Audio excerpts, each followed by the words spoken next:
I learned early that being adopted meant being reminded of it constantly. Not in the gentle, loving way adoptive families are supposed to work. No heartwarming conversations about being chosen or wanted. Instead, it was weaponized. Every argument, every family decision, every moment when they wanted to exclude me, my adoption status became the justification. Real family decides this. Blood relatives only for this discussion. You wouldn't understand family loyalty. I was 8 when Marcus first used it against me. We'd both wanted the same toy at Christmas, and when I got it, he whispered to Mom that adopted kids shouldn't get better presents than real children. Mom returned my gift the next day. Marcus got an upgraded version. I was 12 when Dad explained I couldn't have a say in family business discussions because it wouldn't be right, since I wasn't biologically connected to the company's legacy. I sat outside the office door while Marcus, only 10, was brought in to learn the business. I was 16 when Aunt Patricia loudly announced at Thanksgiving that the family company would stay in the bloodline, and that I should prepare for a different career path. She said it while carving the turkey, not even looking at me like she was commenting on the weather. I was 23 when I stopped trying to be included. The Anderson family owned Anderson Manufacturing, a mid-sized industrial parts company started by my grandfather in 1967. By the time I was adopted at age 5, after my biological parents died in a car accident, the company was worth about $18 million and employed 200 people. My adoptive parents, Richard and Susan Anderson, took me in because Susan couldn't have more children after Marcus. They wanted a daughter. They got me, quiet, bookish, more interested in financial statements than family drama. Marcus was the golden child. Charismatic, athletic, popular. Everything came easy to him, including everyone's affection. He was groomed from childhood to take over Anderson Manufacturing someday. Private business school, internships, networking events. The company's future CEO. I went to state college on academic scholarships. Studied finance and economics. Worked 3 part-time jobs. Nobody in the family attended my graduation. Marcus threw a yacht party for his graduation from business school. The whole family flew to Miami. After college, I worked as a financial analyst at a corporate firm in Chicago. I was good at it, really good. I could spot undervalued assets, predict market trends, identify failing companies that could be restructured. My bosses noticed. Within 4 years, I'd made senior analyst. I also started investing. Small amounts at first, but strategic. Tech startups before they exploded. Real estate in neighborhoods about to gentrify. Index funds during dips. My portfolio grew steadily. Meanwhile, Marcus joined Anderson Manufacturing as Vice President of Operations, a title Dad created for him. Marcus had an office, an assistant, and absolutely no idea how to actually run a business. He went to long lunches, played golf with clients, and took credit for other people's work. The company started struggling around 2019. Nothing catastrophic, but the margins were tightening. Competition from overseas manufacturers was intensifying. Dad's old-school management style wasn't adapting to new market realities. I could see it in the quarterly reports. Yes, I still received them as a family member, even if I wasn't invited to meetings. Revenue was flat. Operating costs were climbing. Several key contracts were expiring. I was 27 when the opportunity appeared. A private equity firm was circling Anderson Manufacturing, looking for vulnerable mid-sized companies to acquire. They approached Dad with an initial offer. Dad refused, indignant. This company stays in the family. But the financial pressure was building. Dad needed capital for equipment upgrades and facility expansion. The banks were getting nervous about extending more credit. The company was cash poor despite its assets. That's when Dad did something desperate. He created a new class of non-voting preferred shares and sold them to private investors to raise capital quickly. It was a complex financial instrument that gave investors ownership stake and dividends without control over business decisions. The family would maintain control through the original common voting shares. Everyone would keep their power. The investors would just collect dividends quietly. Dad was so focused on maintaining voting control that he didn't pay attention to who was buying the preferred shares. He hired a third-party investment firm to manage the sale discreetly, and as long as the capital came in, he didn't ask questions. I bought 67% of those preferred shares through a series of LLC holdings and investment vehicles. Cost me nearly everything I'd saved and invested over 8 years. $4.2 million. To Dad, to Marcus, to everyone, I was still just the adopted kid working some finance job in Chicago. They had no idea I'd become a senior investment analyst managing a $40 million portfolio. They never asked about my career. I never volunteered. The paperwork was structured through multiple legal entities. My name didn't appear on any immediate documentation. Just corporate designations: Meridian Holdings LLC, Cascade Investment Trust, North Shore Capital Partners. The lawyers assured me it was all legal and properly structured. The preferred shares carried one critical provision that Dad's attorneys had buried in the fine print and apparently never explained to him. In the event of a merger, acquisition, or sale of more than 40% of company assets, preferred shareholders had to approve the transaction. They'd included it as a standard protective clause for investors. Nobody thought it would matter because preferred shareholders were supposed to be passive investors who'd rubber stamp anything that protected their dividends. I held those shares for 3 years. Collected quiet dividends. Watched the quarterly reports. Said nothing. The company continued struggling. Marcus's mismanagement was becoming impossible to hide. A major contract fell through because Marcus had insulted the client's procurement officer at a golf outing. An equipment upgrade went 40% over budget because Marcus hadn't bothered to get competitive bids. Dad kept covering for him. He's learning. He's family. He'll grow into it. I visited home maybe twice a year. Christmas and Thanksgiving out of obligation. The visits were always the same. Barely acknowledged arrival, excluded from family discussions, seated at the kids' table with cousins 10 years younger, reminded in dozens of subtle ways that I wasn't really one of them. Marcus got married last year to Brittany, a woman whose personality consisted entirely of brand names and Instagram filters. The wedding cost $300,000. Dad paid for everything. When I'd gotten married 3 years earlier to Daniel, a wonderful architect I'd met in Chicago, nobody from the family attended. Mom sent a card. It arrived 2 weeks after the wedding. Daniel understood. He'd seen how they treated me. "You don't owe them anything," he'd say. But I kept showing up to holidays anyway. Some stupid part of me still hoping they'd see me as family. That hope died completely last month. Dad called a major family meeting at the company's headquarters. Marcus sent a group text. Big announcement. All family members required to attend. This is about the company's future. I almost didn't go. But Daniel convinced me. Maybe this is them finally including you. Maybe it's changing. I drove 4 hours from Chicago to our hometown of Riverside. Walked into the familiar building where I'd spent countless childhood hours being excluded from real business. The conference room was full. Mom, Dad, Marcus, Brittany, Aunt Patricia, Uncle Tom, several cousins who joined the company in various positions.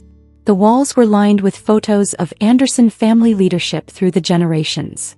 My photo wasn't among them. I took a seat near the back.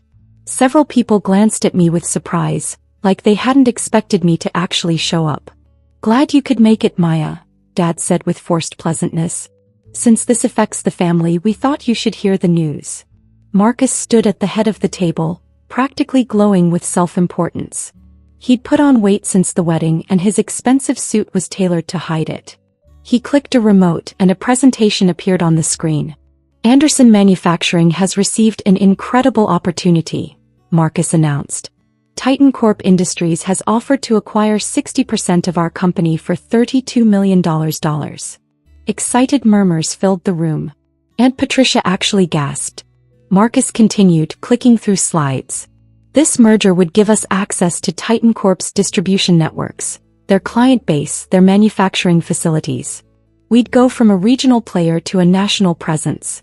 The family would retain 40% ownership and significant board representation. And the payout." He grinned. "Let's just say everyone in this room is looking at a substantial windfall." Uncle Tom was already calculating on his phone. Several cousins were whispering excitedly. Brittany looked like she was mentally redecorating their house. "We've negotiated excellent terms," Marcus went on. "Dad remains as chairman emeritus. I become chief operating officer of the merged entity with a guaranteed 5-year contract. Other family members maintain their positions with enhanced compensation packages." Dad was beaming with pride. Marcus has been working on this deal for 6 months. It's exactly what this company needs. We're going to vote on it today and move forward immediately. The paperwork is ready, Marcus added. Our attorneys have reviewed everything. We just need family approval to proceed. This is a formality, really. Everyone wins here. He looked around the room with a confident smile. Any questions before we vote? I raised my hand. Marcus's smile tightened slightly. Yes, Maya.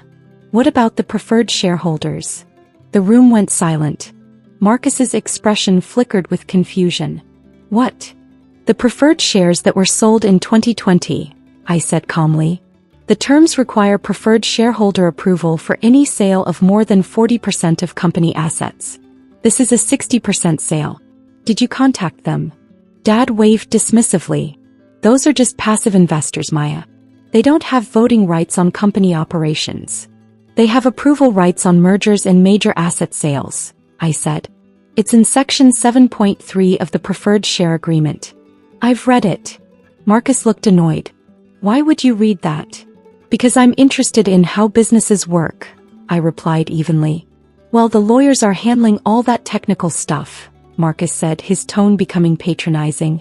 This is a family meeting to discuss family matters. The legal details are covered. So you've contacted the preferred shareholders? I pressed. We will, Marcus snapped. It's a formality. They'll approve anything that increases company value and their dividends.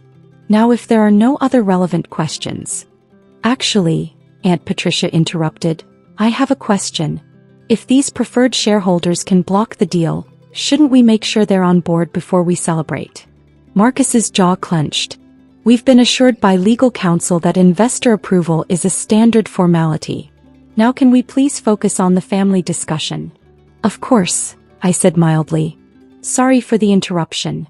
But I noticed Dad and Marcus exchange a glance.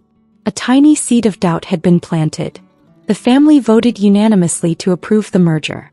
Everyone signed preliminary documents. Champagne was opened. People were already planning how to spend their windfall. I didn't sign anything. I wasn't asked to. Let's have a toast, Dad announced, raising his glass. To Anderson Manufacturing's incredible future. To family. To the legacy we're building together. To family, everyone echoed. I sipped my champagne and said nothing. As people mingled and celebrated, Marcus cornered me near the coffee station. What was that about? Asking questions about preferred shareholders. Just curious about the process, I said. You're not part of the business, Maya. You work in Chicago doing whatever it is you do. He said it like my career was finger painting. This doesn't concern you. You're right, I agreed. Sorry I asked. But he wasn't done. The champagne had made him bold. You know what your problem is? You've never understood your place in this family. You're not a real Anderson. You don't have the bloodline. You're not entitled to be involved in business decisions. I set down my champagne glass carefully. I understand. Do you? Because you always do this. Show up to family events with this attitude like you deserve to be included in everything. You're adopted, Maya. That's just reality. The business is for real family. He emphasized those words deliberately. Dad was nice enough to invite you today so you could hear the news, but this doesn't actually involve you. Several family members had stopped talking. They were watching our conversation. This merger is happening, Marcus continued, his voice rising. It's already decided. The family has voted. And just because you took some finance classes and work at some corporate job doesn't mean you get a say in Anderson Manufacturing. That's not how this works. You're absolutely right, I said quietly. I don't get a say in family votes. Exactly. So stop trying to insert yourself into things that don't concern you. He turned to address the room. Maya's always been like this. Ever since we were kids. Always trying to be included where she doesn't belong. It's exhausting. A few people laughed nervously. Dad didn't tell Marcus to stop. Mom looked away. Aunt Patricia nodded. The business has always been for blood relatives, dear. That's just tradition. Nothing personal.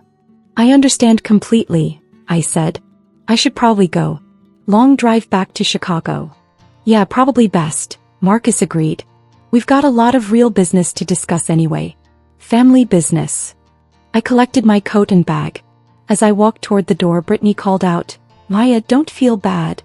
You can come to our celebration dinner next week after the deal closes. We'd love to have you there to celebrate with us." "Thanks," I said. "I'll check my schedule." I drove back to Chicago in silence. Daniel was waiting when I got home. "How was it?" he asked. "About what I expected," I said. "Did they include you in the discussions?" "For about 5 minutes. Then Marcus reminded everyone that I'm adopted and therefore not entitled to be involved in real family business decisions." Daniel's expression darkened. "He said that? In front of everyone?" Dad didn't stop him. Nobody defended me. I sat down on our couch, suddenly exhausted. They're selling 60% of the company to Titan Corp. Everyone's celebrating their windfall. "Are you okay?" I thought about it. Actually, I am. Because they're going to learn something very soon. "What?" "That being family isn't just about blood. It's also about basic human decency and respect. And they're about to find out what happens when you treat people like outsiders for their entire lives." Daniel sat next to me. "What are you going to do?" "Wait for the phone call," I said. "It should come in about 48 hours. "What phone call?" I smiled. "The one where they discover that the adopted kid they've dismissed for 28 years owns 67% of the preferred shares in their company. And that their $32 million merger can't proceed without my approval." Daniel's eyes widened. "You're the majority preferred shareholder?" "Through various holding companies, yes. I bought the shares 3 years ago when Dad was desperate for capital. He sold them through a third-party firm and never bothered to investigate who was buying them." "Does anyone know?" "Not yet. But their lawyers will figure it out very quickly once they start the formal merger process with Titan Corp. There's extensive due diligence required. The preferred shareholder approval is mandatory. They'll request contact information for all preferred shareholders to get signatures. And then they'll discover that Meridian Holdings, Cascade Investment Trust, and North Shore Capital Partners are all controlled by me. That I own 67% of the preferred shares. That I have effective veto power over this merger." "What are you going to do?" "I'm going to make them ask. Politely. Respectfully. As equals. And then I'm going to decide whether people who've spent nearly 3 decades telling me I'm not real family deserve to have me approve a deal that will make them millions." The call came on Wednesday morning. I was in a meeting at work when my personal phone buzzed repeatedly. 7 missed calls from Dad. 4 from Marcus. 3 from a number I didn't recognize. Then my work phone rang. Our receptionist. "Maya, there's an attorney named Gerald Hutchinson calling for you. Says it's urgent regarding Anderson Manufacturing." "Transfer it to my office," I said. I closed my office door. Took a breath. Answered professionally. "This is Maya Chin." "Miss Chin, this is Gerald Hutchinson from Hutchinson and Bradshaw LLP. We represent Anderson Manufacturing in their proposed merger with Titan Corp Industries. Do you have a moment to discuss some urgent business matters?" "Of course." His voice was careful, professional. "We're conducting due diligence for the merger, and we've encountered an unexpected situation. Our research indicates that you may have a controlling interest in the preferred shares of Anderson Manufacturing. Specifically, you appear to own or control 67% of said shares through multiple investment entities." "That's correct," I confirmed. Pause. "I see. Were you aware that preferred shareholder approval is required for this merger to proceed?" "Yes, I was aware. It's specified in Section 7.3 of the Preferred Share Purchase Agreement." Another pause. "Yes, exactly. Miss Chin, I'll be direct. Anderson Manufacturing cannot complete the merger with Titan Corp without your approval. You are the majority preferred shareholder. Your signature is legally required." "I understand. The family was unaware of your ownership stake. Richard Anderson and Marcus Anderson have been attempting to reach you. I noticed the calls. Would you be willing to come to our offices to discuss the situation? We're in Riverside. We could arrange a meeting as early as tomorrow." "I could come Friday," I said. 2 p.m. "Friday at 2 p.m. would be excellent. Thank you, Miss Chin. I'll send you the address and details." "One thing, Mr. Hutchinson?" "Yes." "Who will be attending this meeting?" "The family members involved in the business. Richard, Marcus, and the board members. Titan Corp's representatives. Our legal team." And the company's financial advisors. Perfect. See you Friday.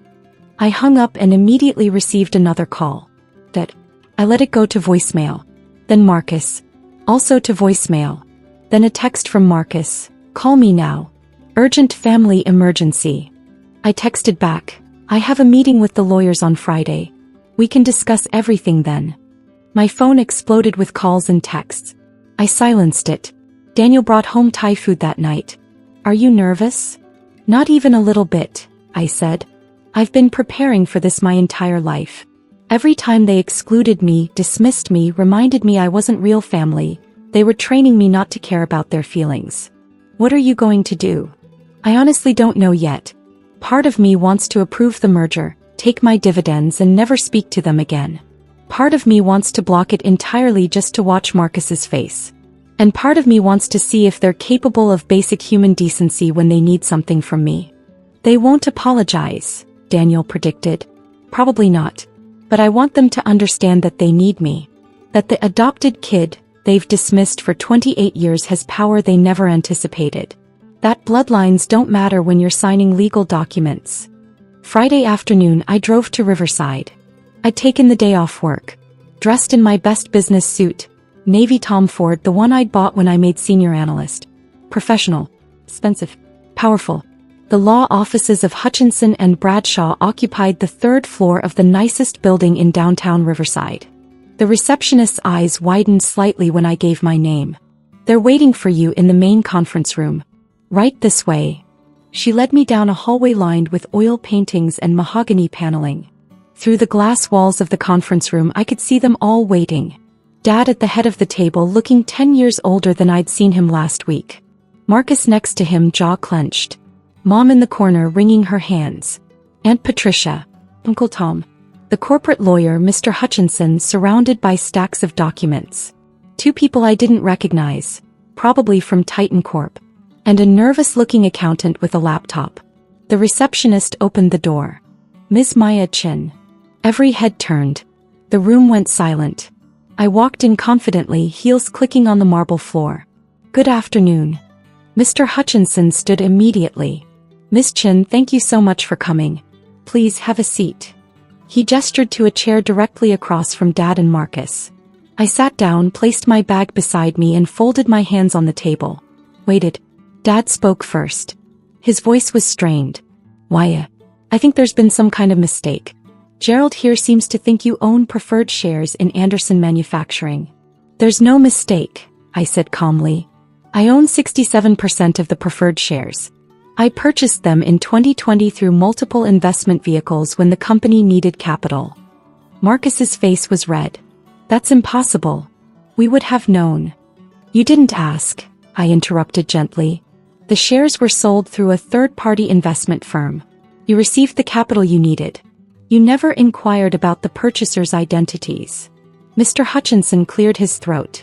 Ms. Chen's ownership is fully documented and legally sound. We've verified everything. She is indeed the majority preferred shareholder. But, Dad looked genuinely confused. You're a financial analyst in Chicago. Where would you get $4.2 million? I've had a successful career for the past 8 years, I said. I manage a significant portfolio. I make strategic investments. It's what I do professionally. You never told us you had that kind of money, Mom said quietly. You never asked about my career, I replied. In 28 years, none of you ever asked what I actually do, what I earn, or what I've accomplished.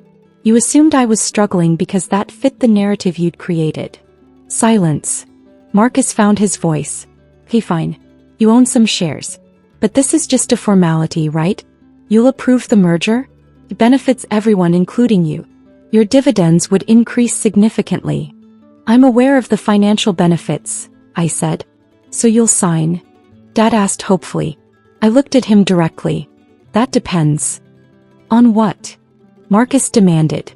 On whether you're capable of treating me like a human being instead of an outsider. The room went very quiet. Last week, I continued, my voice steady, Marcus told me I'm not real family. He said business decisions are for blood relatives only. He announced to a room full of people that I'm adopted and therefore not entitled to be involved in Anderson manufacturing. And not one person disagreed with him. Not one person defended me. Dad's face paled. For 28 years, you've reminded me I'm not really an Anderson. That I don't belong. That I'm not entitled to the same treatment as Marcus. You didn't come to my wedding. You forgot my birthdays. You excluded me from holidays and business discussions. You made me feel like a stranger in the only family I've ever known. Maya, Mom started. I'm not finished. My voice was calm but firm. You treated me like I was worth less because I wasn't connected to you by blood. And now, ironically, the only thing standing between you and $32 million is a legal document that requires my signature. Blood doesn't matter in contract law. Only ownership does. Marcus was shaking. Are you seriously going to block this deal because your feelings are hurt? My feelings aren't hurt, Marcus. I stopped letting you hurt my feelings years ago. I'm simply pointing out the situation you're in. You need something from someone you've spent decades dismissing as irrelevant. What do you want? Dad asked. Money? A larger share of the proceeds? A position in the company? I don't want any of those things. Then what? Marcus nearly shouted. I want you to understand what you did, I said simply. I want you to recognize that the family member you treated as disposable held power you never anticipated. I want you to feel what it's like to need something from someone who has every reason to refuse you. Mr. Hutchinson interjected carefully. Miss Chin, may I ask your intentions regarding the merger approval? I turned to him. What happens if I refuse to sign? The merger cannot proceed. Titan Corp has made it clear they won't move forward without complete ownership transparency and all required approvals. If you refuse, the deal collapses. And Anderson Manufacturing would continue as is. No capital injection. No expansion. No merger benefits. He paused. Given the company's current financial situation, that would be challenging. One of the Titan Corp representatives spoke up. Our offer is contingent on immediate acceptance. If this delays more than 2 weeks, we'll likely withdraw and pursue other acquisition targets. I nodded slowly. I see. Maya, please, Dad said. This merger would secure the company's future. It would provide for the entire family. Your mother and I could retire comfortably. Marcus would have a stable executive position. Everyone benefits. Including me? I asked. Do I benefit from helping people who made it clear I don't belong? You'd receive substantial dividend increases, the accountant offered nervously. Your shares would be worth significantly more. I'm already wealthy, I said.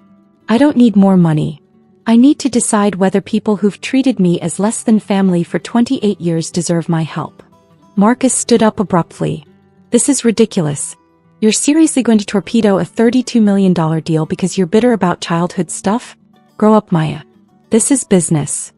Sit down, Marcus, Dad said sharply. No, this is insane. She's not even real family and now she's holding us hostage because she's... Marcus. Dad's voice was thunderous. Sit down. Now. Marcus sat, his face purple with rage. Dad looked at me. For the first time in my life, I saw something in his eyes that might have been respect. Or fear. Or both. Maya, he said carefully. You're right. We treated you terribly. We excluded you. We dismissed you. We made you feel unwanted in your own family. He paused. I don't have an excuse for that. We were wrong. It was the closest thing to an apology I'd ever received from him. If you approve this merger, Dad continued, what would you need from us? I considered the question. I don't want money or position. I don't even want an apology because I don't think any of you are truly sorry. You're only sorry now because you need something from me. Then what? Mom asked, tears in her eyes. I want honesty, I said. I want you to admit, right now in front of all these witnesses, that you treated me as less than family because it was convenient. That you dismissed my achievements because acknowledging them would have meant acknowledging me as an equal. That everything Marcus said last week reflected what you all actually believe. The silence was deafening. And then, I continued, I want you to understand that I'm approving this merger not because of anything you've done to deserve it, but because I'm choosing to be a bigger person than any of you have ever been to me. I'm going to sign these documents because it's the right business decision, and because I don't believe in punishing innocent employees and shareholders for your personal failures. I turned to Mr. Hutchinson. I'll approve the merger. With 2 conditions. What conditions? He asked. First, my approval and shareholding remain confidential. The public documentation shows preferred shareholders approved, but doesn't list my name. I don't want to be associated with this family publicly. That can be arranged, Mr. Hutchinson said, making a note. Second, I want all future preferred shareholder dividends donated to a scholarship fund I'm establishing. It will provide college funding for adopted children pursuing careers in business and finance. I don't want a penny from this company. Dad's eyes widened. Maya, you don't have to. That's my condition, I said firmly. Take it or leave it. Mr. Hutchinson looked at Dad. Those terms are acceptable? Dad nodded slowly. Yes. Acceptable. Then draft the approval documents, I said. I'll sign them today. The relief in the room was palpable. The Titan Corp representatives immediately began discussing next steps with the lawyers. The accountant started typing furiously on his laptop. I stood to leave. Maya, wait, Mom said. Please. Can we talk? Really talk? I looked at her. At all of them. Dad's defeated posture. Marcus's humiliated expression. Aunt Patricia staring at the table. Uncle Tom, who'd participated in every exclusion without a word of protest. No, I said gently. There's nothing left to talk about. You'll have your merger. I'll have peace knowing I'm nothing like you. That's enough. I turned to Mr. Hutchinson. Send the documents to my attorney for review. I'll sign them once he confirms everything is in order. You have my contact information. Of course, Ms. Chin.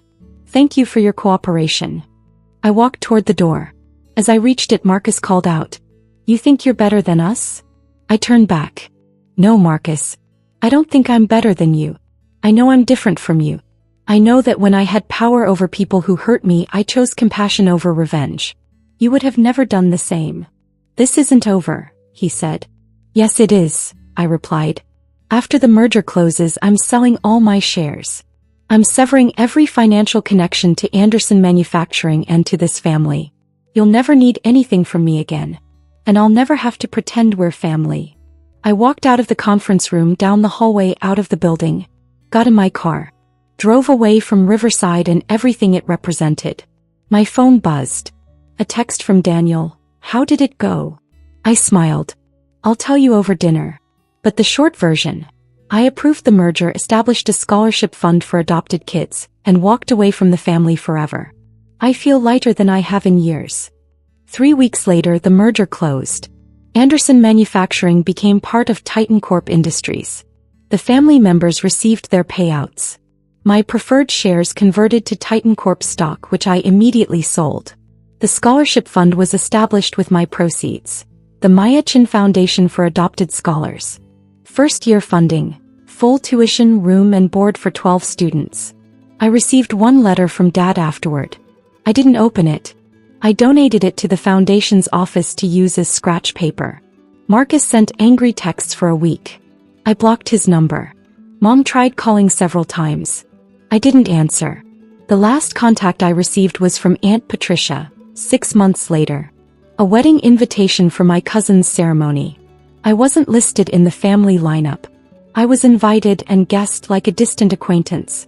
I sent a polite decline and a generous gift card. I'm 30 now. Daniel and I just bought a beautiful house in Lincoln Park. I made partner at my firm last month. The scholarship fund is growing. We'll be able to support 20 students next year. Sometimes I wonder if they ever really understood what happened. If they realized that the adopted daughter they dismissed owned more of their company than anyone else. If they grasped the irony that their beloved bloodline-based business legacy was saved by the family member they claimed wasn't real family. Probably not. But it doesn't matter anymore. I built my own family. My own success. My own legacy. And none of it required their approval.